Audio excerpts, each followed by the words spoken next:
Hey guys, so I'm here now to discuss the 7 points for reformation that we would like to take to His Holiness Pope Tawadros when he comes on his visit here to Sydney. The 7 points of reform, as I've explained, and I will make another video in Arabic in order to explain what these 7 points address. سأعمل فيديو تاني بعد ده بالعربي بس حاليا دلوقتي أنا هعمل الفيديو ده بس بالإنجليش, okay? So let's start talking about the 7 points of reform. The first thing that we need to reform is the Coptic schools. They're not being run properly, as we can see it. The person heading that board, his name is Mr. Meghed Bokta. He's pretty much he pretty much has established a rotten culture in the school, a reflection of his management style, which is very rotten. And during his time in that position, we've seen the highest turnover of teachers under Meghed Bokta. So that is the first thing I want you to really expose when the Pope comes, that we do not want Meghed Bokta. And if the people do want Meghed Bokta after a vote, then I can't say anything after that. If the people choose Meghed Bokta after there is a vote, I can't say anything. But so far, we know that Meghed was self-appointed to that role. And that's just the culture of Egyptians, who you know, who you can talk to, who you can enforce your power on. And because he rose to power in an unethical way, he has used his power in unethical ways to hurt people and to harm people. And I have the evidence for that. But in order to protect Mr. Meghed Bokta and his family, I have remained silent on those matters. He understands what I'm talking about. It would be wisest for him to step down before the inevitable. But it's up to him. I respect his decision. I respect how he wants to handle these matters, and I respect the school board under him, if there is a board. From what I understand, he's the only person chairing that, so he's got full reign and full control, which is laughable. This is absolutely laughable that this is happening. Okay, point number two of reform is that we need a clear separation between church and state. So we cannot invite politicians to church anymore, and they should not take the pulpit. And I've discussed that in length in other videos. So that's point number two. Point number three is to standardize the liturgy. St. Mark's Church cannot pray an hour liturgy and finish communion by 9:30, and their sister church down the road, St. Mary's in Bexley, is under a different system completely. We cannot have... Literally, the church is about 3 k's apart. 2 Coptic churches 3 k's apart, praying in different, methodologies, different ways, different systems. The priests of St. Mark's, they're not the bishop over that particular church. So they can't just choose to lengthen the liturgy, to shorten. They don't have that jurisdiction in our church. So they cannot get away with doing this much more. If the other churches want to shorten their liturgies, okay, then that's the new standard for all churches. But we all have to be the same. St. Mark's can't just do what they want. This is not helping the unity between churches. If St. Mark's wants to add other parts of the liturgy, okay, to become like other churches. I don't know how the priests want to do that, but we can't pray liturgies as we want to pray them and in the manner we want to pray them. That's not uniform. That's not Coptic. That's not Orthodox. All right, point number 4. The Sunday school program also needs to be standardized across all churches.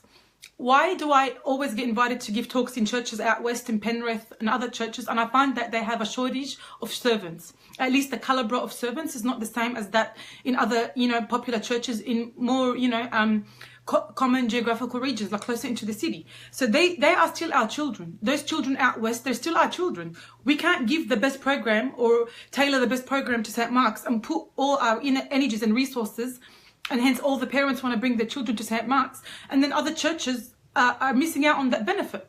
That's not helping equality, and it's not helping uniformity either. So we need to have a standard for the Sunday school program across all the parishes. They need to be learning the same things. Our children out west are the same as our children in Kensington, the same as our children at St. Mark's and St. Mary's. We all need to be having the same spiritual food. The church is our mother, can't differentiate between who gets what and who gets what based on where they live or something like that. So that needs to go as well. Number 5, I believe the priests are not being looked after. I believe the priests, have been carrying out just Okay, I've said this in another video, and you know, guys, me to be frank, they're messing people up because they're messed up, basically. So I feel like the priests need to be spiritually looked after.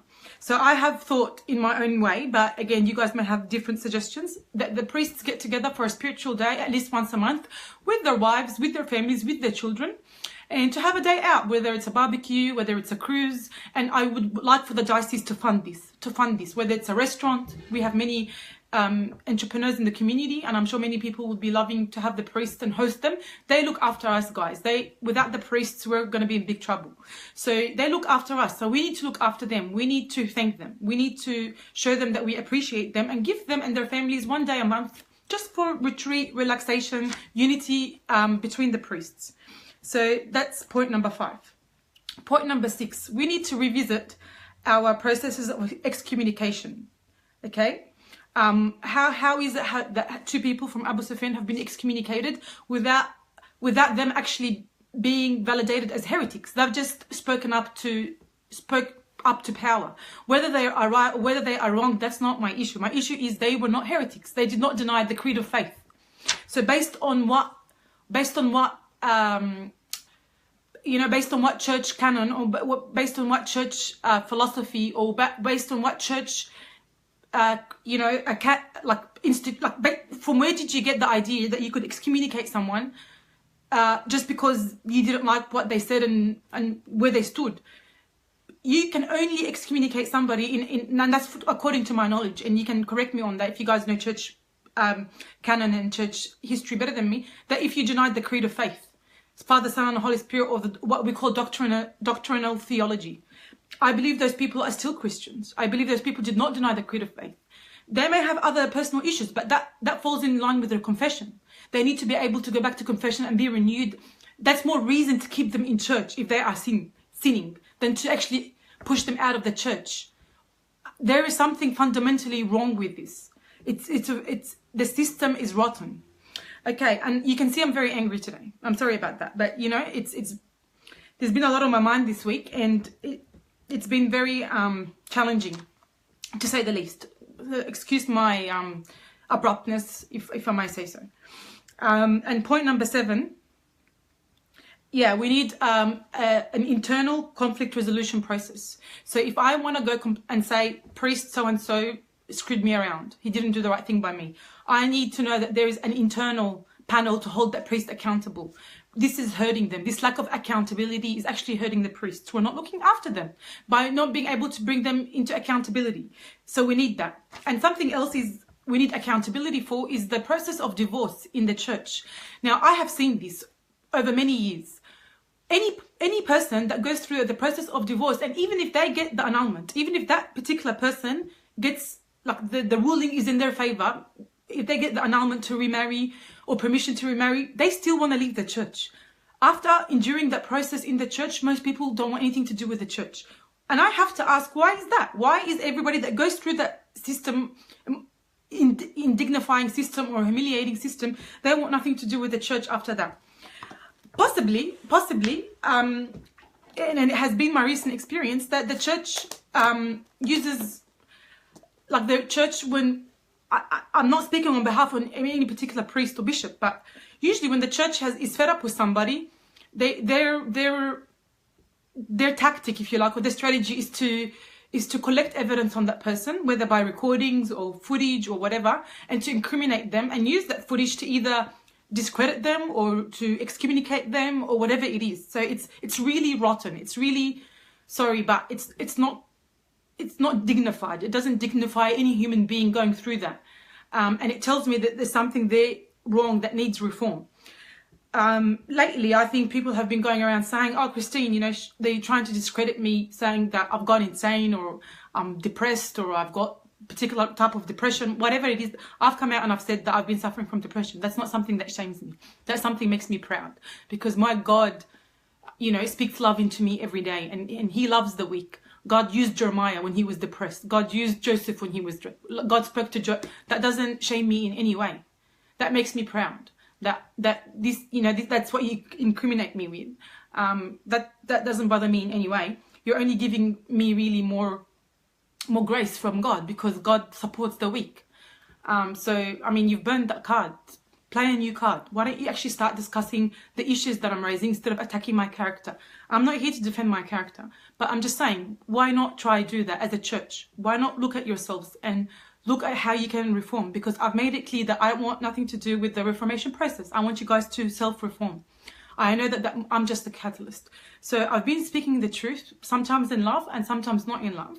When I haven't spoken the truth in love, I've come out and I've apologized. And people think, oh, you keep saying something and you keep retracting. No, I've never retracted the message. I've never retracted my message. I've always spoken truth and I continue to speak that truth. The only thing I have apologized about, and rightly so, is if I haven't spoken the truth in love. Then of course I need to, work on that and repent from that and grow as a person, as an individual, to speak the truth in love.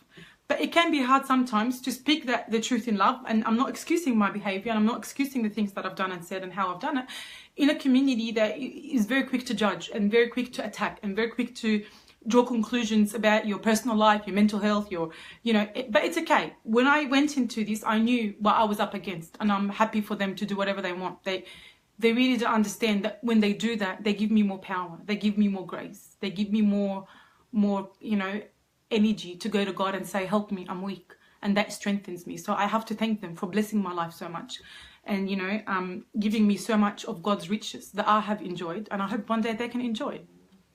That's all I can say. It's this is not about bringing the church down. As I said, let's try and differentiate between the voices that have come from outside of the church to attack the church and the voices that are coming from within the church. I am a voice coming from within the church. And we have to assess and we have to question whether this is the voice of God or not. I myself don't know if this is the voice of God or not. We have spiritual leaders for that reason, and I'm asking them to rise to leadership and to take that upon themselves. That's all I'm saying. Take it with a grain of salt, but you know what? I've raised a lot of things and they need to be attended to. And how they go about that is up to them. I'm not there to take control or to dominate or after power. I just want to see things done right for future generations. I want to expose that culture of shame that we don't talk about Megad, because Megad has a family. Of course Megad has a family, but you know what? So do all the families under him that have families and kids that have been hurt by his system and the things that, he's put people through. I'm saying he's not the right leader. I don't sin in doing that. I attacked his leadership style. I can and do that because he's put himself on top of a committee. He's a public figure. He should be open to such criticism as I am. It's fair game, isn't it? So I've put myself out there and I've been fair game, but anybody that rises to power is also fair game.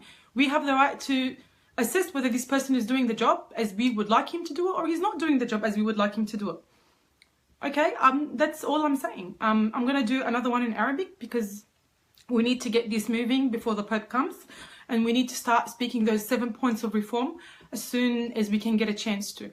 So thanks guys for participation. Thanks for sharing. Thanks for being candid. Thank you for your support. Thank you for your hugs. Thank you for your critiques, whether positive or negative. I've benefited from them. You guys are doing great. God bless. Bye-bye.